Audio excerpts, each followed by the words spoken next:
Hello, hello, mis cielitos, and welcome back. Coco is here, and I am continuing Raging Loop.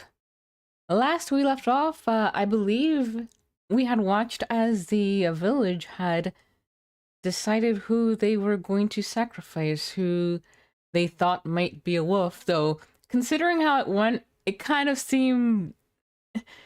It didn't seem like anyone had a particularly compelling reason for choosing him other than we don't really know who else to choose.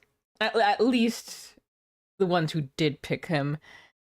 There were a couple of people being upset about being accused, but even the reasoning that they had was rather flimsy. So we're gonna see how this goes. It was already evening. As I whiled away the time with some fruitless contemplation, I heard noises outside that brought me back to reality. People were shouting loudly. What's wrong? I opened the window and shouted. It was facing the cliff, so I couldn't shout to the settlement directly. They probably didn't hear me since I didn't get a response.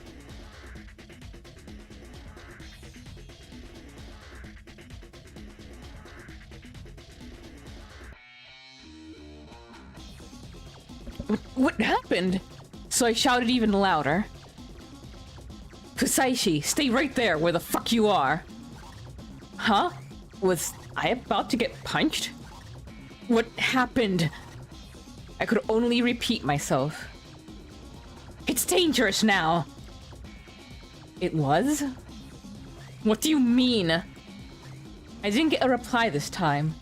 I only heard several voices clamoring. Then, I heard someone hurry up the dorm stairs. Who's there? I got no response again. What was happening here? Someone was definitely close. It just made me more tense. Oh, Haruaki-san! Whoa, Jamie yet again. What a twist. What's that supposed to mean? Sorry, but you should stay there right now. This might be really bad. Her voice was cut off by a scream, though it was more like intense cursing. It was Takumi-san's voice, no doubt about it.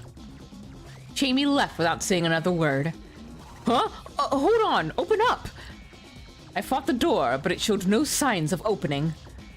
I can help, damn it! Shit! Like hell I was gonna stay out of the loop any longer. Turning around, I went to the open window and decided to try jumping out. Though I was on the second floor, it wasn't too high of a drop. It'd make my legs a little numb, but so what? I jumped out without any hesitation. I properly bent my knee so I didn't hurt myself at all. Then I ran to the settlement where I'd heard the voices from.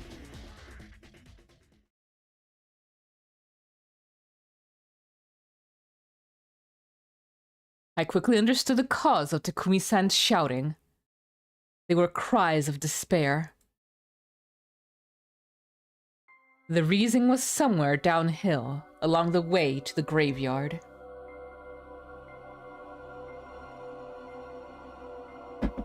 It was a small grove of low trees with a carpet of leaf mowed below. It would have been hard to see even if there was no mist. You could hear water running nearby. I couldn't see where it came from, but it was probably an irrigation channel for the paddy fields. There was a small crowd gathered. I peeked through a space between them. There were bodies. 2 of them. Damn! One was of an old man, and the other that of a child. Though their appearance were vastly different, each was in a similar state. They lay on the ground with their hands over their stomachs, utterly still and covered in blood. These...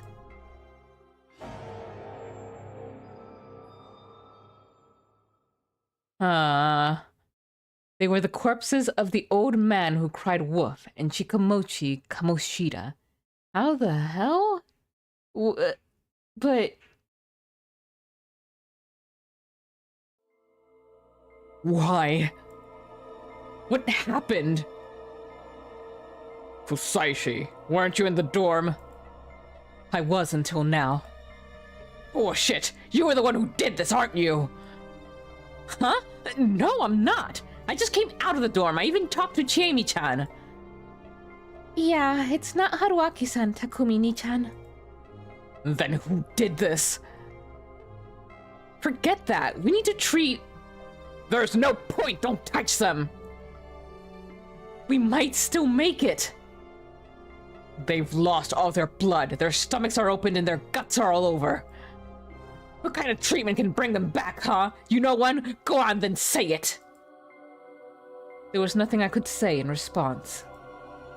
There were 5 of us on the scene. Chiemi Serizawa, Takumi Muro, me, as well as Yasunaga Oribe, who was vomiting on a nearby bush, and Rikako Uematsu, who was watching the remains from a distance. Most were proactive, and I could see why they were here, but Rikako Uematsu felt a bit out of place. But then I remembered that we were all already pretty short-handed. What happened? Who did this, damn it? Look here. She pointed to the old guy's clothes. There were gatherings of fur all over his garment. A werewolf. I'm so confused. Maybe it's because it's been 2 weeks, but I could have sworn when we last left off, it was with them having made the decision to hang the old man. So what exactly happened here? I'm probably just misremembering things. Hello, Mighty. Welcome to the stream. Thank you for coming. If that was the culprit, then this was the work of the corruption. Was that what she was saying? No. This was completely different from how the others had died. The fur proved little. Let me see the wound. I told you not to touch it! But this is completely different. Quick to acting like you know shit. You never find out anything. But if we stop trying to look, we won't understand anything at all. Quit the act, outsider. Takumi-ni-chan, calm down! Shut up! Everything went to hell when he got here. If he didn't come, none of this... It felt like he was about to grab me. I could clearly see the intense emotion whirling in his eyes. I thought I could get him to trust me, but now I was back to square one.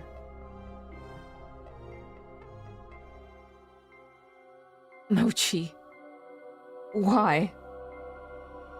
Oh no, that's just a chair. Yeah, I can show you.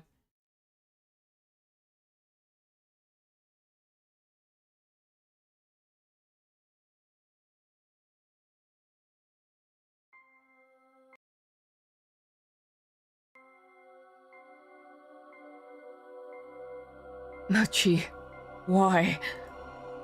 Why? Yasunaga Oribe calmed down a bit and faced the remains of his dear friend. His voice was shaking.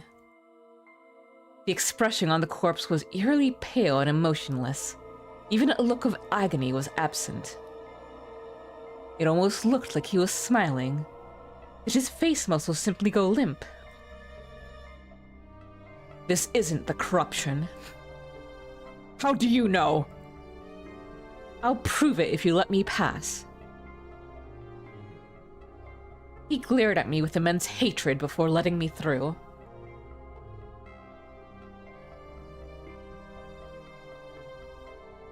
Look away if you can't stomach this kind of thing. I walked up to the old guy's corpse. He looked as distant as always, but the lack of blood flowing in his face simply made his appearance even more creepy. I avoided looking at it while I grabbed his back and rolled him onto it. With a wet sound, entrails spilled from the wound in his stomach. Ugh. Ugh. How horrid. Don't force yourselves, people. Except you, Takumi-san. Look. The stomach was clearly torn open by a blade. This isn't some supernatural punishment. It was caused by a person wielding a weapon. And since there's no weapon nearby, it means that someone intentionally removed it from the scene. So Yasumizo has someone who's both armed and capable of an act like this. Please give me the details of what happened during the feast. What led to this? Yes, please, goodness.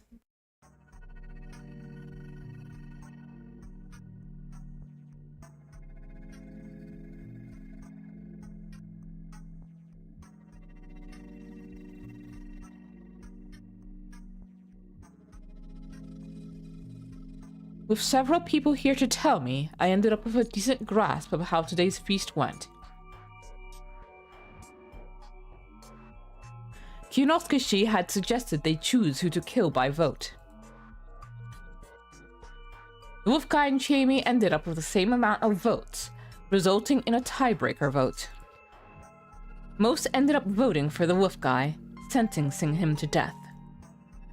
He said he'd wanted to take care of some things, so he and Shikamochi Kamoshida went out, while the rest stayed where they were. Were they really the only ones who left? Yeah, the feast was still going on at that point. Them leaving was an exception. You expected them to come back and resume the feast? What would you have done then?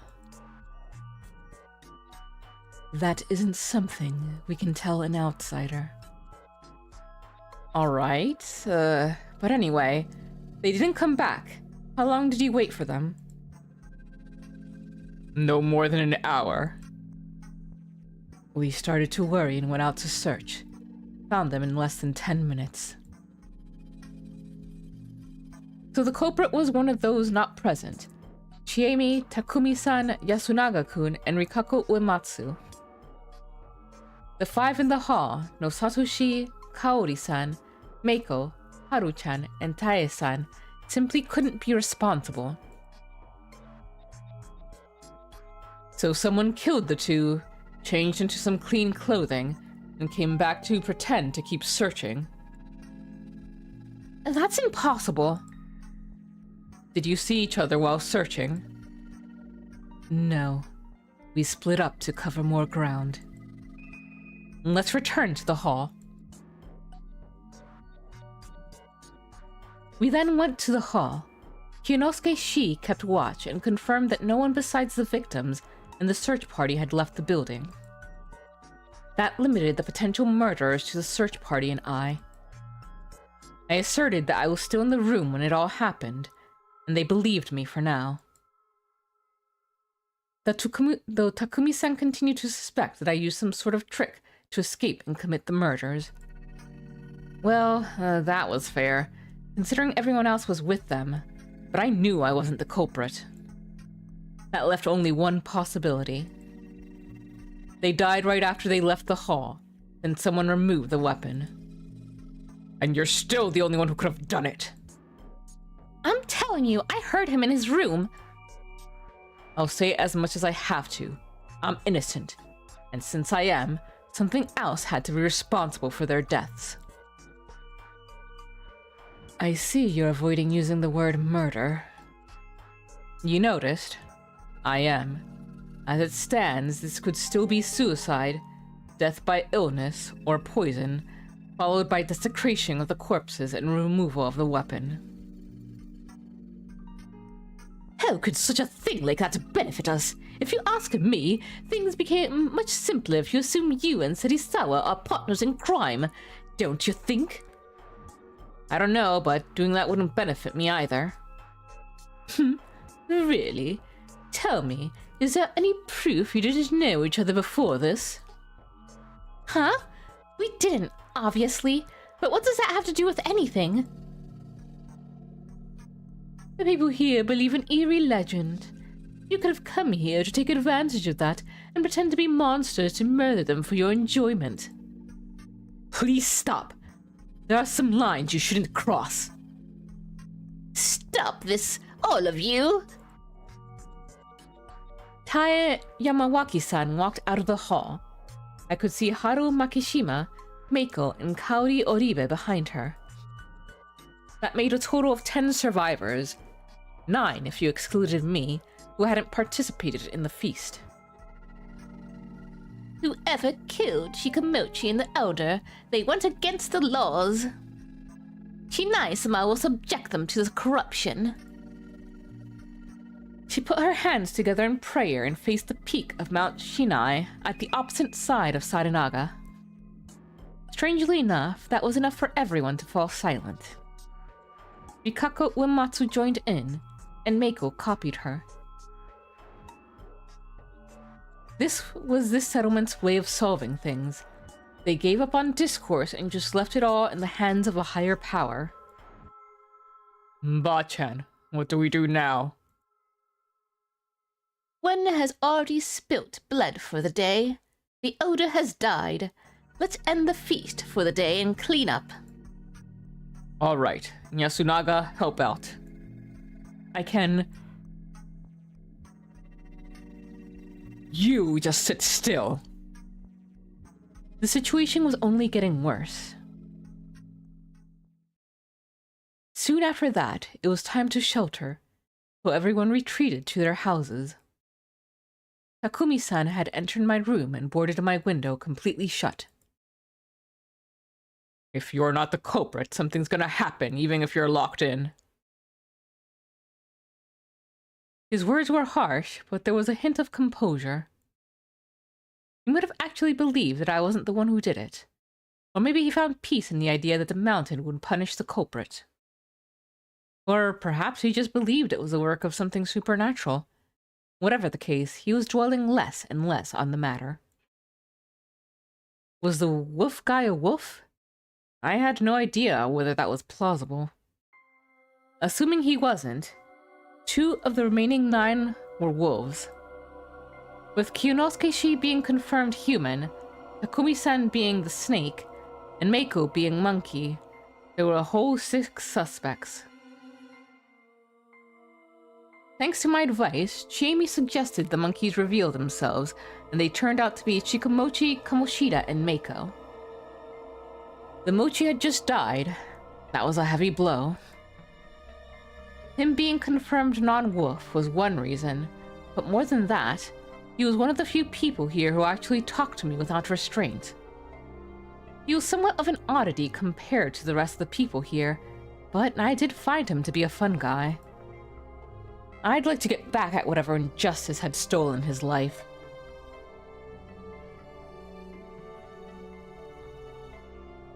Clearing my head, I resumed thinking. Since she was acting suspicious today, Takumi-san would investigate Haru-chan. Tomorrow, we'd have only 5 suspects. That'd give him decent chances of picking out the 2 wolves. It seemed to me like it wouldn't be that hard to find the murderers, who would surely be shaken by what they had done. And then the outed wolf, not wanting to die alone, would reveal their partner. Well, that's kind of a leap. How do you think that?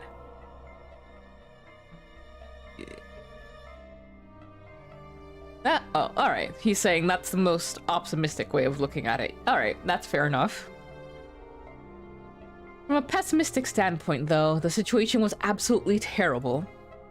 4 people had died today. In a normal feast of the Yomi Purge, it had to be 1 per day, 1 per night. This was double that. If things hadn't gone so well in the forest, even Haru Makishima might have died. Not to mention the dreadful state Kaori Oribe was in.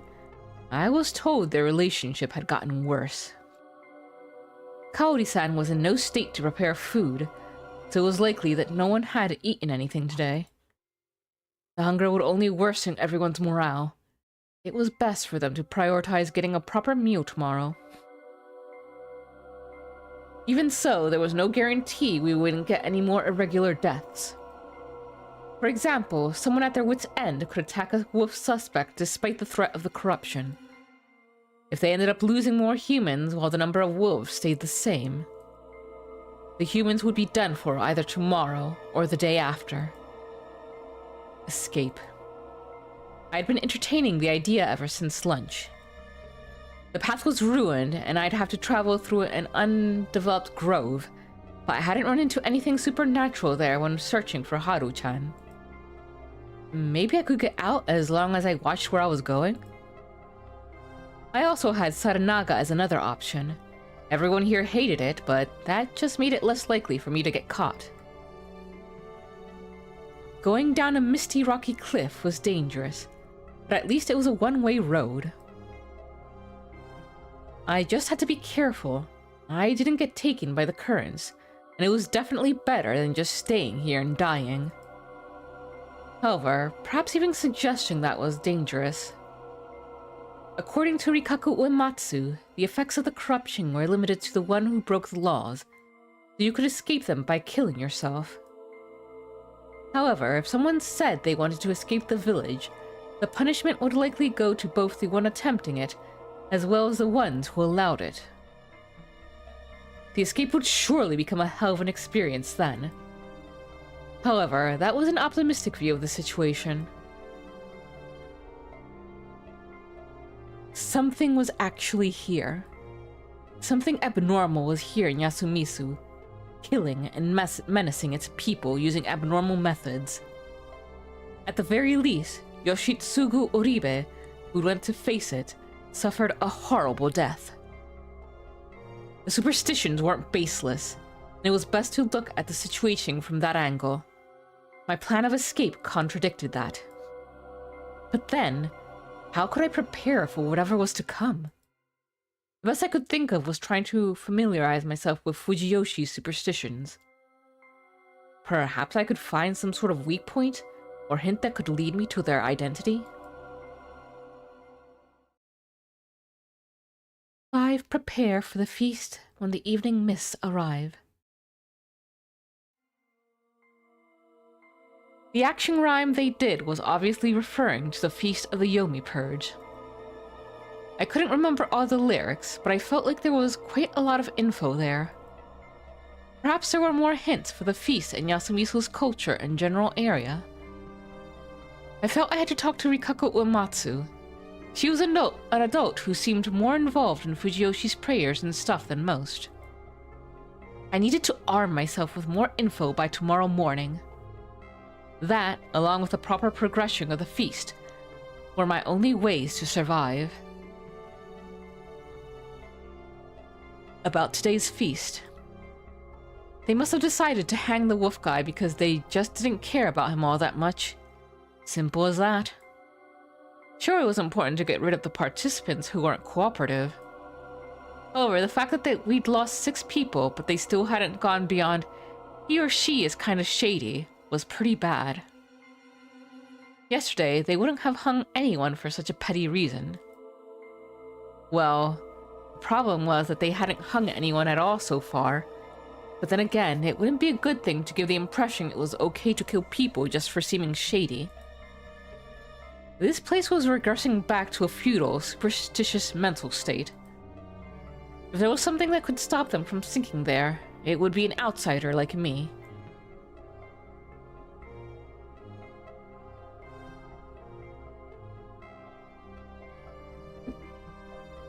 I steeled my resolve and waited for the night to pass. Good evening. Ah! I was so startled by the voice on the other side of the door that I momentarily screamed. What time was it? 7? It was too early for an attack and too late to walk around. What's wrong with you? Aren't you gonna get punished if you don't sleep? I think another hour is fine. I was awake until 8 yesterday and nothing happened. I have been sleeping too much, honestly. I'm not tired, but I'm really hungry. Don't you have your food stocks? With Cody-san being, well, you know, I decided not to touch it. Might share it with the others. We're all hungry today, so I'll just tough it out. How upstanding. You should eat, though. What, the stuff from before? Nah, I'll pass. Why are you here anyway? Can't sleep. Is that really it? Haruaki-san, do you suspect me? No. Why? Because you told them about the monkeys, knowing full well what it meant. Hmm. The Feast of the Yomi Purge is a well-constructed communication game. Well constructed? I mean, there's no way to win this game beyond communication. Shikamoshi-kun thought the same thing. To win, both the humans and wolves need to have some tricks and individual strategies. Consider the monkeys. They seem useless at first, but you can use them to easily eliminate 2 suspects. And this is possible from day 1. They can become reliable leaders. Thought that'd be hard for Mochi and Mako. Though that'd be hard for Mochi and Mako. Yeah, he was a free spirit, and she's a child. The wolves, on the other hand, have to go on the defensive. In a situation when being suspicious is enough to get yourself hanged, it's important not to draw attention to yourself. That's easier said than done, though. Yeah, keeping your silence can be just as suspicious as being a blabbermouth. Exactly. But there are 2 factors that make it easy to gauge trustworthiness right from the start. Do they have something to do with the monkeys? Yeah, you have to watch out for those who give bad advice or don't provide useful suggestions. A good example of the former is Kyonosuke-san. His poor planning threw everything into disarray, and that makes him really suspicious. But he's confirmed to be human. Right. Well, that's assuming Takumi-san wasn't lying about being the snake. Huh? You're saying he could be lying? It's not impossible. After all, anyone can say they have a guardian. Honestly, if I were a wolf, I'd lay low until I killed a few, and then claim to have a guardian to ensure my safety. I see, but the Kumiri-chan came out on the first day. Yeah, that was basically suicidal, but since that allows the spider to protect him, it's like telling a blow that hurt the attacker, I think.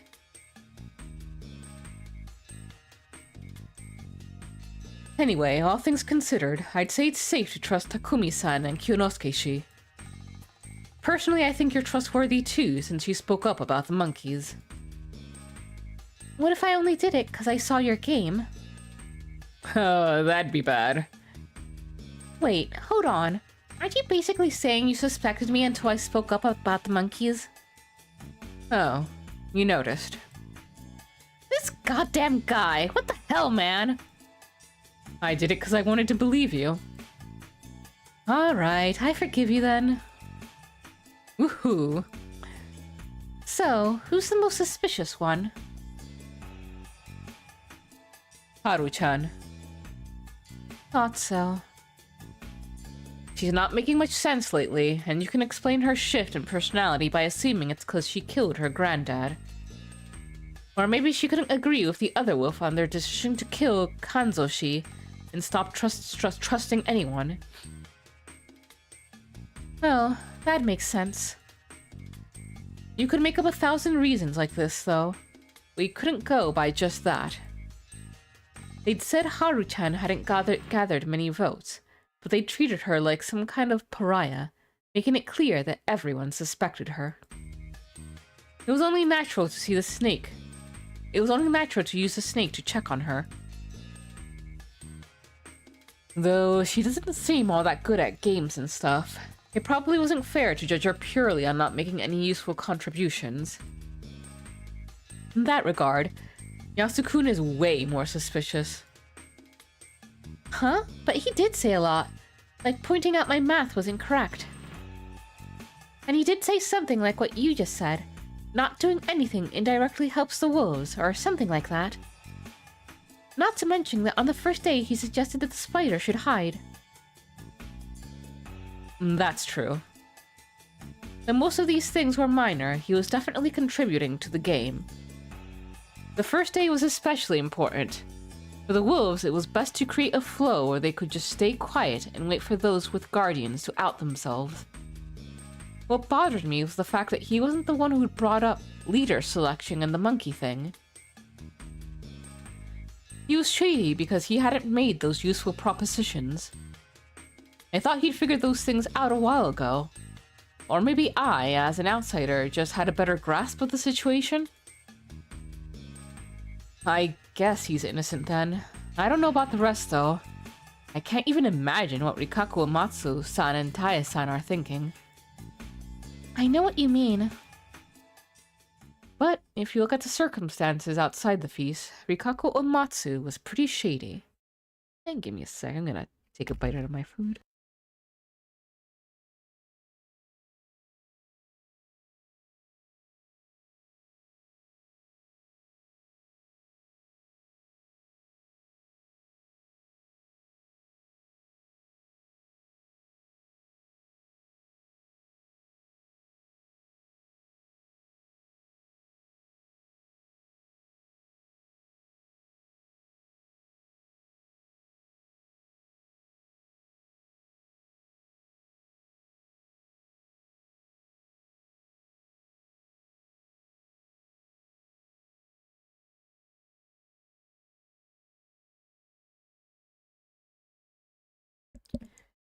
It always felt like she was hinting at something.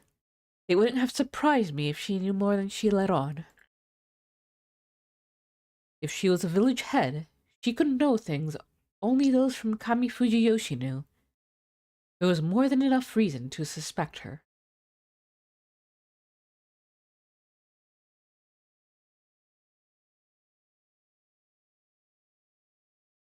If only we could follow that lead and solve this whole thing, it'd make things way easier. Haruaki-san, are you enjoying this? No. But you look like the type who likes mystery stories. I won't deny that, but I can't really enjoy myself when people I care about and I are in danger. If I did act like some master detective, I'd really just be some useless amateur. It wouldn't accomplish anything. I'm not sure I buy that. What do you mean? Everyone else is a mess. I think most normal people would lose it in this kind of situation. I could say the same about you. I'm not exactly normal either. Oh yeah, I heard that you almost killed someone. Who told you that? That's a secret, though it didn't sound intentional. Well, how do I say it? I think it happened in middle school. I grabbed a bat and beat up some students who were bullying the Yasumisu kids. Whoa! Some of them are connected to the head family, so it became a big deal. That's basically why the adults here are so harsh on me. I see. So you fight out of a sense of justice. So she was sent to Yasumisu for making enemies out of the village heads. I wouldn't say that. It's more like I have a short temper and wanted to make a scene. Rebellious phase. More or less. Same as Haru-chan and Yoshi-kun.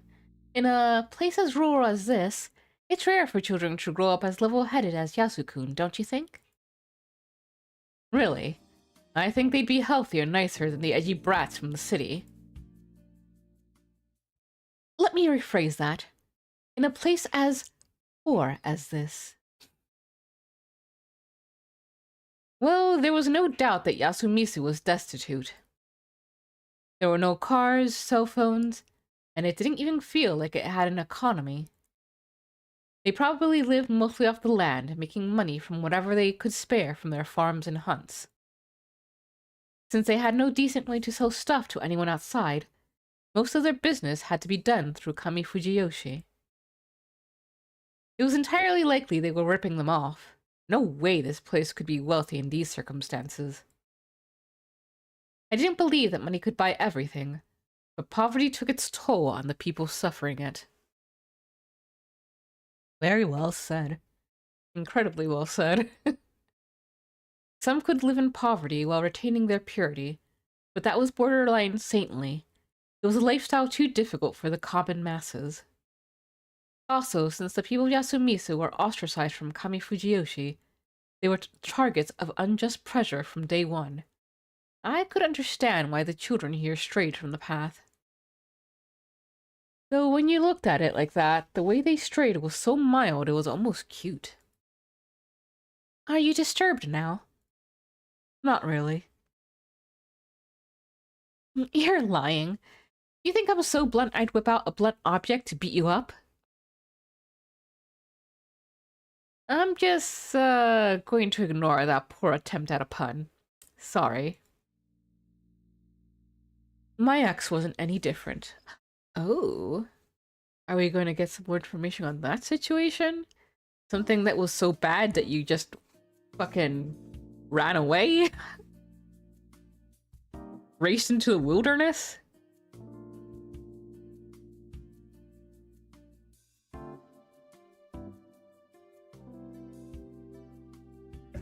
Oh?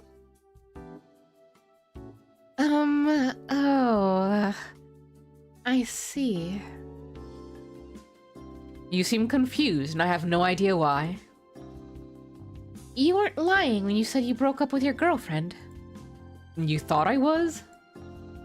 I thought it was just some kind of pickup line. That's just mean. Our breakup was insane. I actually felt like my life was in danger. Oh dear.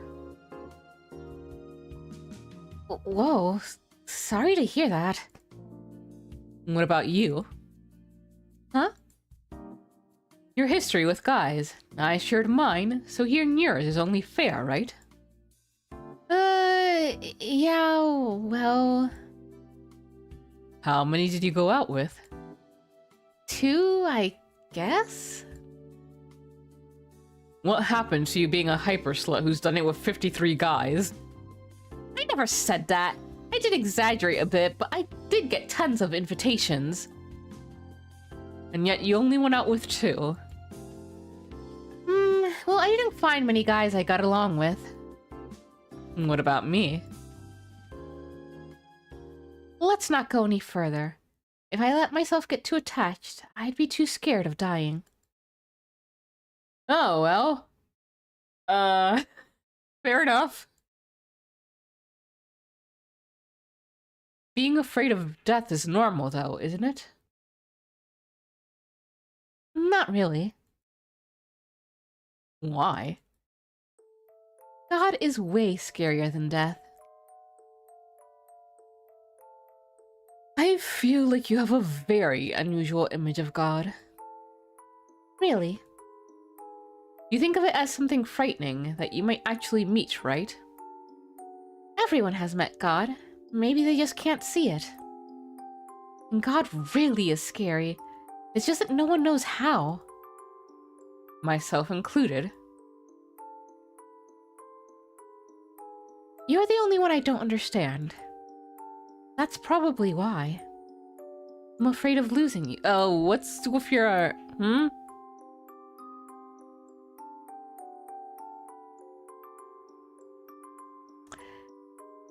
That's something you say to those you promised your eternal love to. Are you mad? A bit. I see. We've gotten this far and you're still being cagey regarding your own background. You could only take playing hard to get so far until it gets annoying. I'm just not sure what to do. This isn't easy for me either. Just tell me everything. I'm going back. Jamie! Good night. What the hell? Why didn't she talk? Did she not trust me? Was she messing with me? Was she just kind of crazy? Or was it something else? Crap. I wanted to chase her down and get a real answer out of her, but I was locked in. This was so frustrating. Though this wasn't the time to worry about that. Who would the wolves go for tonight? The wolf guy was dead, meaning there was one less person who'd vote Shamey out tomorrow. It wasn't likely she'd get top vote. It was best to think that the wolves would go for someone who was useful to the humans and couldn't be killed with the votes. That meant that she and Yasunaga-kun were the highest ones at risk. On the other hand, their survival would make things difficult in other ways I'd probably be forced to consider the Their survival would make things difficult in other ways. I'd probably be forced to consider the possibility that they themselves were wolves. Could I really trust Jamie? I felt I could, but not completely.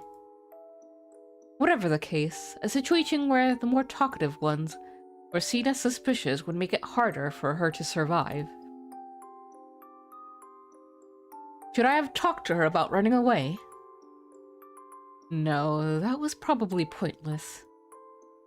I didn't know about her whole god thing, but it was clear that escape wasn't even an option for her. Something scary that everyone had met, yet not fully Something scary that everyone had met, yet not fully perceivable. Was she speaking figuratively? Or could she literally see something?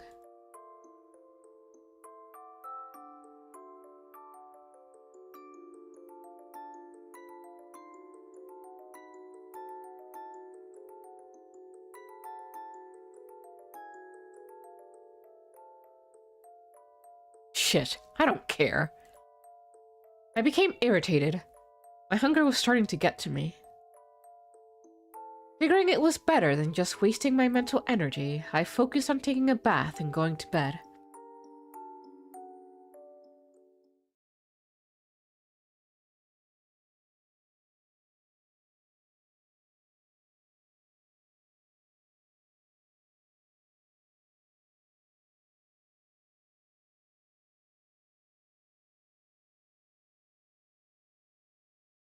I had no idea just how naive my predictions would prove to be.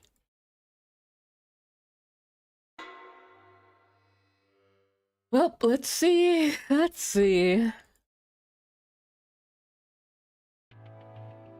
I woke up at 5 in the morning.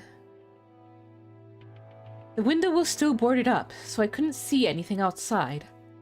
All I could do was sit around and wait. Eventually, I could hear the objects keeping me in get removed, and I was greeted by Yasunaga Oribe and Chiemi Serizawa. Those two actually survived. I met up with Haru Makishima, too. Her face was pale and she had bags under her eyes. No one here looked healthy anymore. But she was beyond even that point. She'd gone completely meek too. The defiance from yesterday was gone, and she was just letting Yasunaga-kun guide her. She'd lost another friend, after all.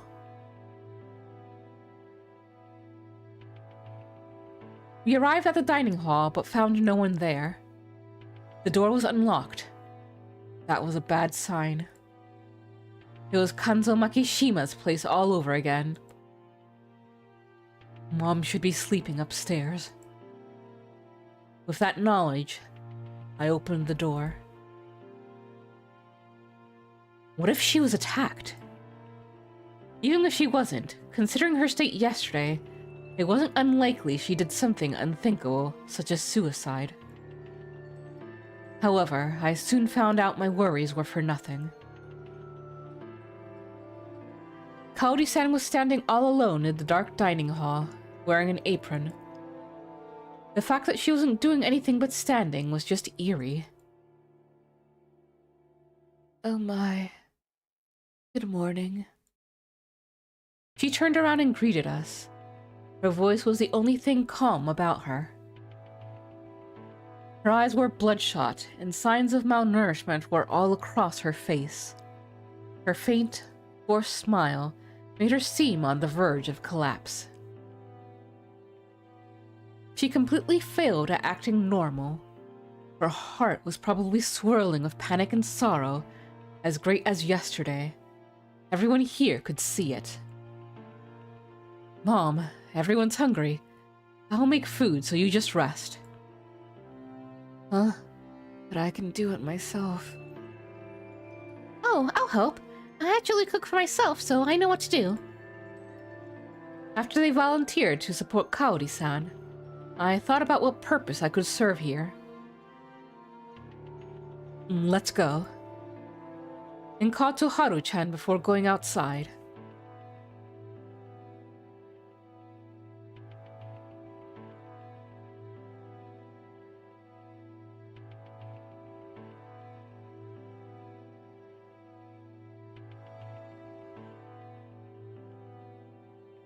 She came with me, but wasn't saying a word. During yesterday's feast, she had a fight with Kaori-san. The woman had voted for Haru-chan due to the change in her attitude and failed escape attempt, and I couldn't blame her for that. Considering her personality, I imagined that exchange had been extremely intense. That was why getting her out of the dining hall was a good move. Problem was, we didn't really have anything to talk about.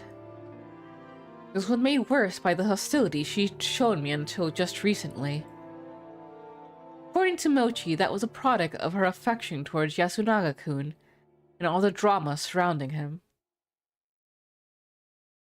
Normally, I'd playfully give her a hard time about that kind of thing, but it seemed in poor taste considering the situation.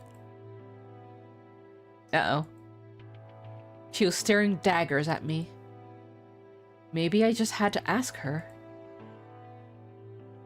Harumaki Shime-san. What? I'll be frank. Are you a wolf? No! You didn't hesitate at all. Not like that meant anything. You don't believe me? Then Takumini will check. That'll show you. Are you saying that despite knowing? Huh? Knowing what? If he were alive, he'd be the one looking after Kaori-san in the dining hall. Yesterday, he went there first thing in the morning. With Kaori-san in her current state, that was all the more reason for him to be there. But now he's missing. No way! That's just... We'll go check to be sure. Lead the way. Okay. Taiba, are you awake?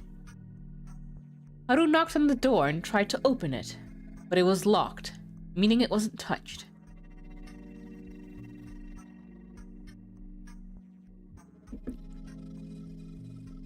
Tai-san came out sooner than later.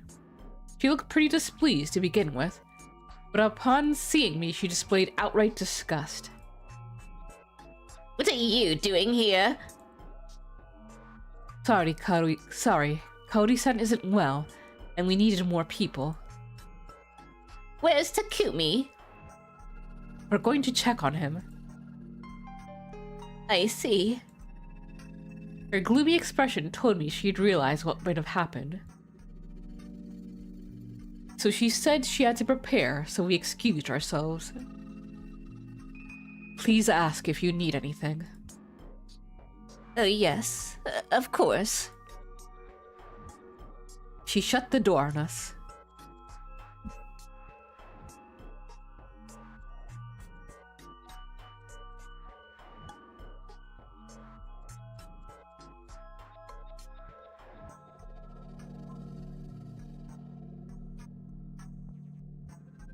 You're nice to all women, aren't you?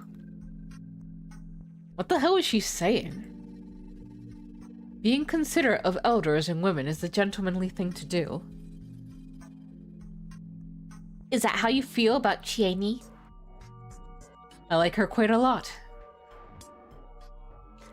Please don't. I'd feel so bad for Nichan. Nichan.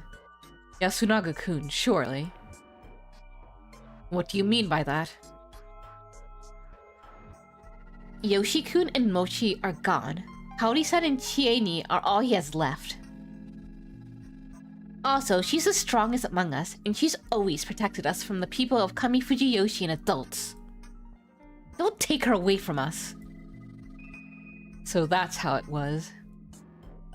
I wasn't sure how she actually felt about Chiemi, but there was definitely more trust and reliance than I'd expected. Yasunaga-kun spoke like he'd given up on Chiemi, but deep down, he was actually glad she had returned. Haru-chan was aware of that, and she actually liked Chiemi. That was why she concluded that they should be together. However, it was clear she didn't feel like giving them her blessing. I understand how you feel. The end result depended on Chiemi, and since she hated Yasumisu, I felt like it wouldn't be something Haru-chan wanted. Then again, I really didn't know what was going on in Chiemi's head either, and I had no idea who'd survive. Making predictions was a waste of time. For now, everyone should focus on ending the feast. I don't think I can do much, but if there's something you don't want to tell on your own, I'm willing to listen. Huh? What do you mean? Nothing much, it just feels you have a lot to worry about. And personally, I still think that escaping outside is a good idea. That's not possible. Didn't you try it yourself? But I failed, didn't I? That made me realize we can't escape. Isn't that 'cause you just happened to hurt your foot? It didn't just happen. Do you believe in God too? What did you just say? God doesn't exist. If I doubted that, I just couldn't cope with anything. There was a weird aura around her for a sec, but then she walked away, leaving me no choice but to follow her. Alright, I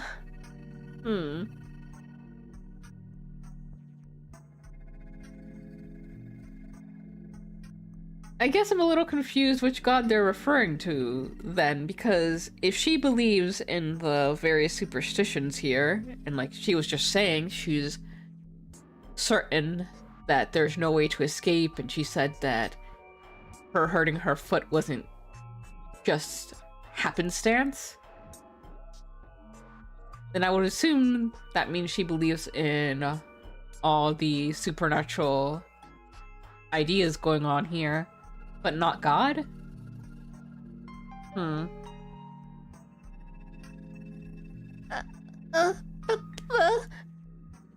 We arrived at the houses. The mysterious girl was on the verge of crying. Good morning. What's wrong? Speak normally. You know how to, right? Come on, be more mature. Repeat after me. Good morning. This was hopeless. Haru-chan glared at her while I stayed patient. Where's Rikaku-san? One-chan? Yeah, where is she? She hasn't come out. Her house is right here. It really was. I'd been here yesterday. I knocked and called out to her. There was no response. Haru-chan and I looked at each other, and I tried opening the door. Huh? It was locked. Rikako-san. No response. I hesitantly put my ear against the door. I heard some sort of rustling sound. She's probably getting dressed. Then he really did. We don't know for sure. It could still be Kyonosuke-shi. What's about me? Well, I didn't expect him to live.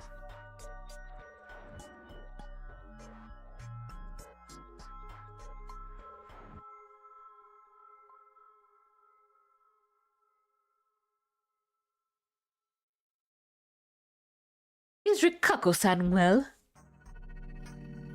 She's all you care about, isn't she? And yes, she seems to be alright. She's not out yet, though, so I wonder what's up. I had a bad feeling about something. Good to see it was nothing. Does this mean that the one to die was Lady Yamiwaki? Taiba was alive. What? Why was he so positive? Haru-chan, take Meiko to the dining hall. Kinosuke-san, help me out. He tried to say something, but decided against it. He must have realized what happened to the one who'd usually be given these annoying jobs.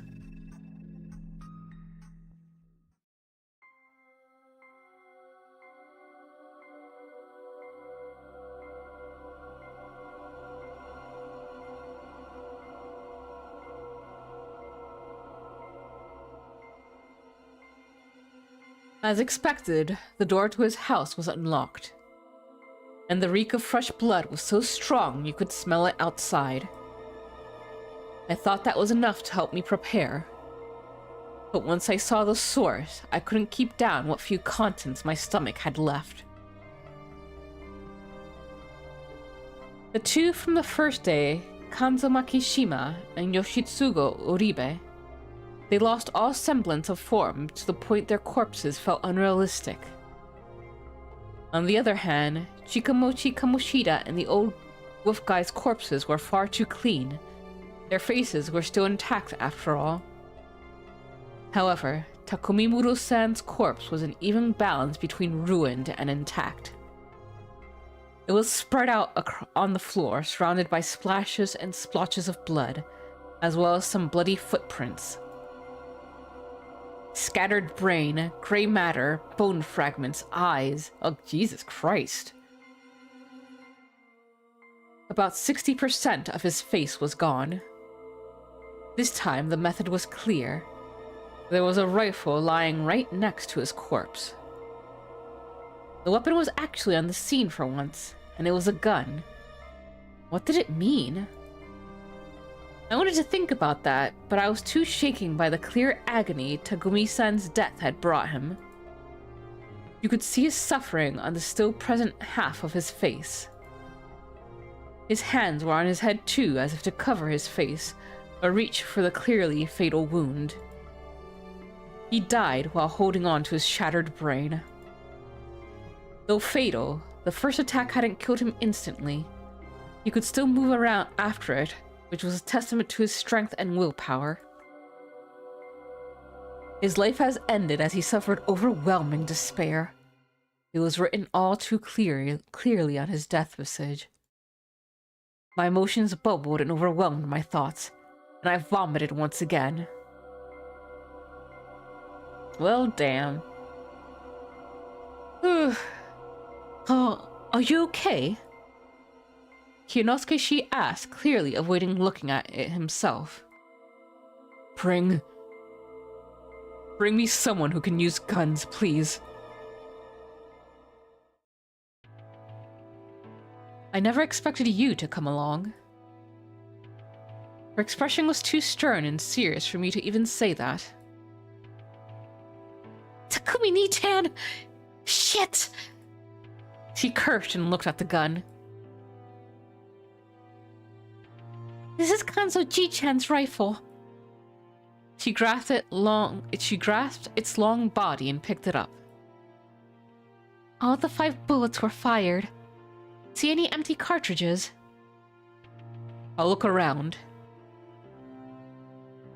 I found them real quick. They were covered in blood and flesh, but yeah, I found the metallic cylinders. 5 of them.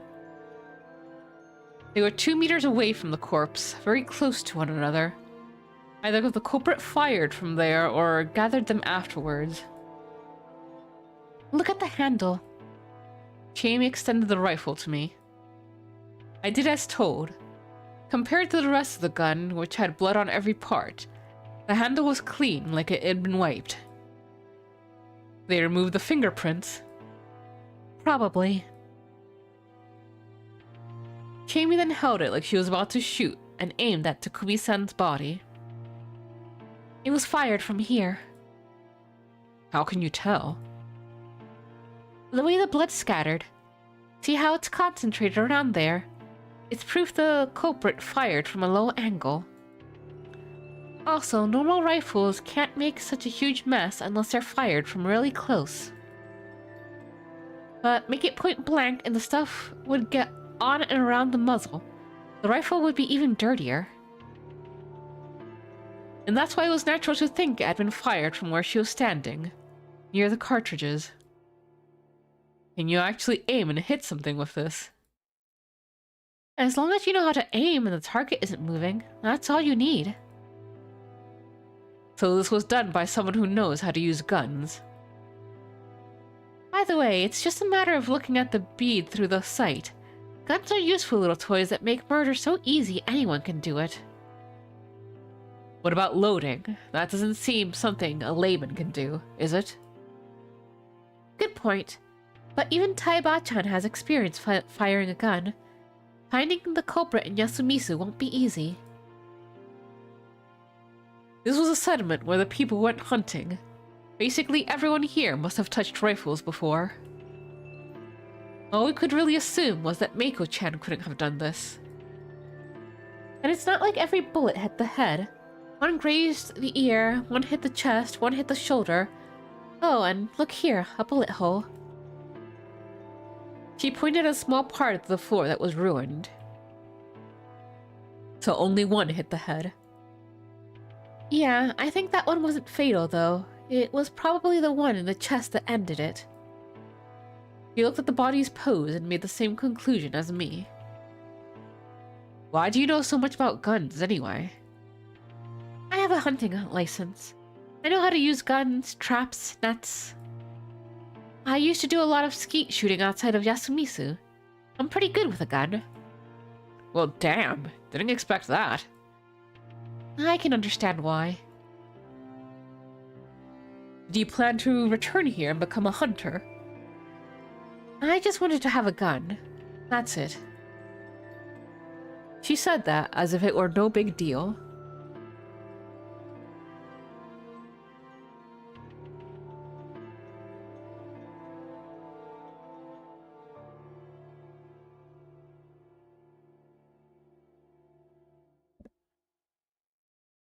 Her tone seemed kind of dangerous.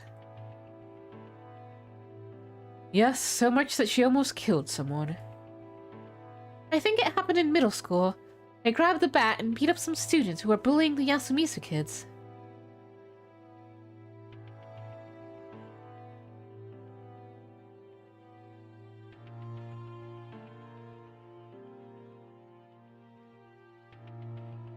It was the impression you'd get from a girl capable of random acts of violence. I was probably jumping to conclusions, though. Can we clean it up now? If you're fine with it. Let's do it then. Do you find out anything? I'm now 100% certain these murders were committed by people. The culprit used a gun and wiped up the fingerprints. Acts that demonstrated a very human level of cunning. If we were up against something supernatural, they'd just use their mysterious powers instead. If something mysterious can be explained using mundane means, then it was caused by mundane means. That was a general rule I lived by, proving through both knowledge and first-hand experience. Supernatural powers that required carrying out occult rituals were prime examples of things it applied to. The more detailed the preparation required, the more opportunities to notice something amiss. If the trick relied on concealing the method, it was safe to assume the method was something mundane. Even this death wasn't caused by some kind of supernatural force. It just happened unobserved. We had people who could do it, and the methods that fit. That was the best way to look at it, right? Maybe you're right. You agree? I do think that it was done by people. I know. By actual humans. But that... Didn't that go against her whole God story? I wanted to ask that, but seeing her eyes made me fall silent. Yeah. What is with this? Haru also had this look come upon her. Her eyes were wide and cloudy, but her lips let out clear words. No one... I looked away. I probably wanted to cover my ears too. Can escape God. I found her words so irrational it began to frighten me.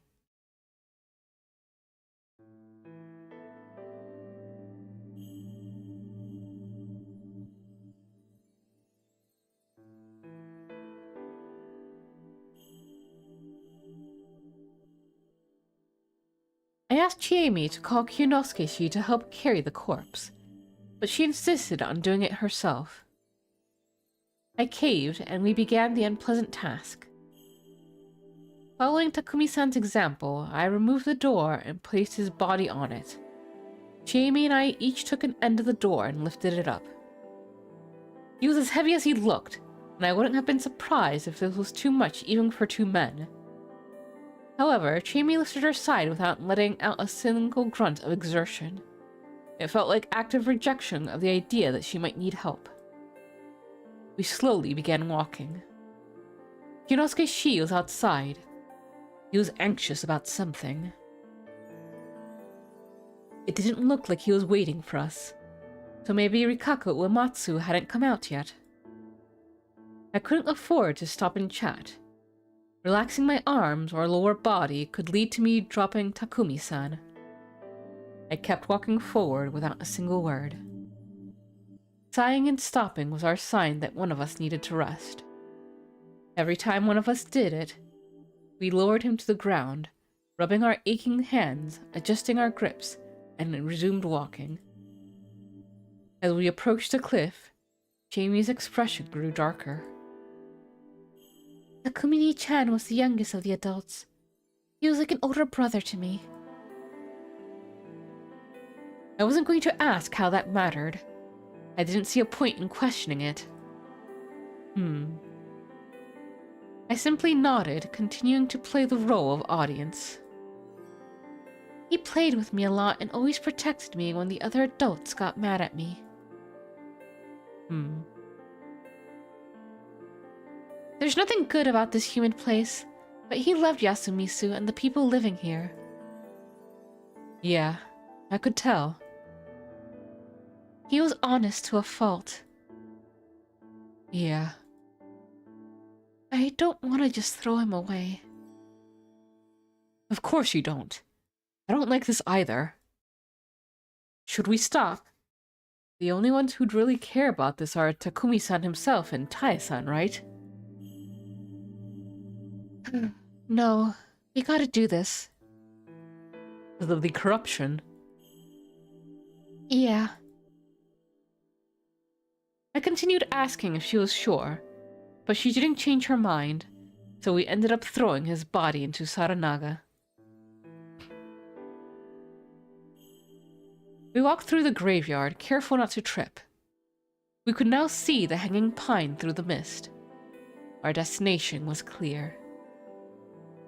We carefully closed in on the cliff and pushed the door toward it.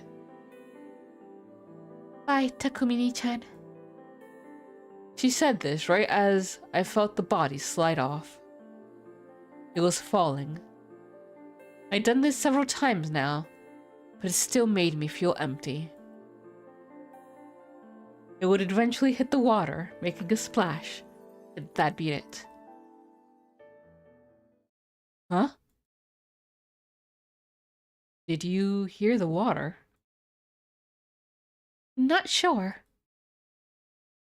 Did we both miss it somehow? Or maybe the bottom of Saranaga opened up into a yawning chasm leading to Yomi. You've got quite the imagination.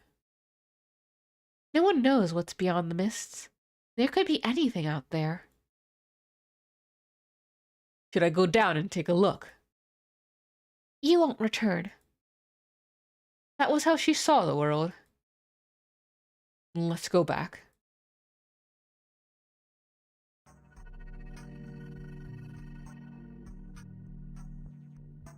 And I think with that, I will go ahead and end this stream right here. Gosh, damn, we lost Takumi, which means we will not be able to confirm if Haru-chan is a wolf or anyone else. I wonder if that means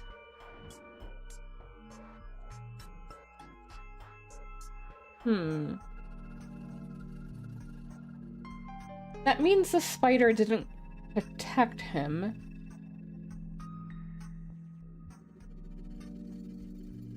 So either the spider has died, which means it could have only been so I'm trying to think if there is a reason if a spider would choose someone else to protect. Maybe Kyonosuke. Oh, hello! Hello, Game Xerox. Thank you for watching. Yeah, I don't think...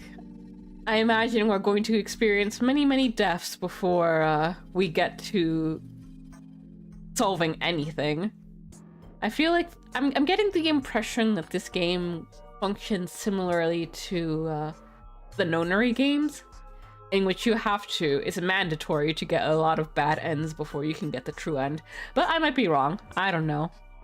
I'm just a bit surprised that we ourselves have not had any input on the whole feast. I can understand narratively why that's the case. But who knows, maybe that will change. But yeah, thank you everyone for coming on by. There's been very few lock/choices for now. Yeah.